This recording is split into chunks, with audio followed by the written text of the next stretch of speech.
We caught up with Adrian of JP Morgan and began by asking him what's his sense of the market after that huge electoral win in Uttar Pradesh. We're very positive on emerging markets, which obviously includes India. We think we're at a very early stage of a recovery in the relative performance of emerging markets versus developed markets. Our global strategist has just moved overweight. If you think about the context of a 5-year relative bear market in EM versus DM, positioning is still very bearish in emerging markets. So we expect flows which have been outflows, if you look at open-ended funds, 13, 14, 15, and only basically neutral in 16. We think flows could be very positive this year, next couple of years, as people return to EM because it's offering premium growth. And India will get a share of that story.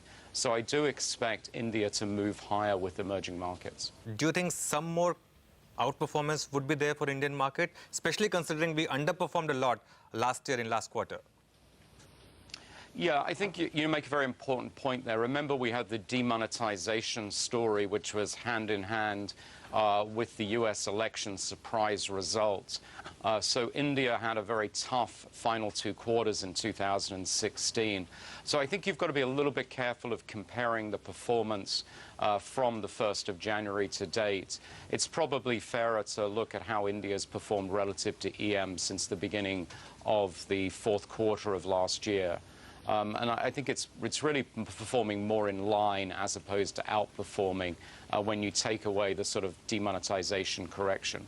Well, Adrian, to come back to the big political change that we have seen, strengthening of Mr. Modi's power, as well as probably greater certainty of him coming back in 2019. What should this mean to the markets? Any increase in earnings immediately?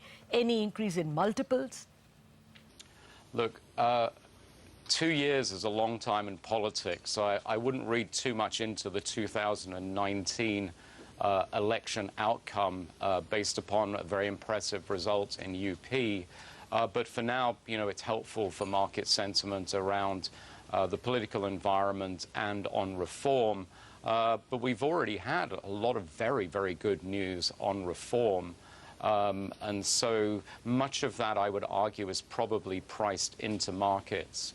I think the real test for this year is going to be the macroeconomic data, particularly, do we see a pickup in business investment, or will business investment be a little bit distorted by demonetization and then by preparation for GST? So I think now it's about looking at the economic data as opposed to politics and reform agenda, where there's a lot of good news already priced into the market. Okay, just about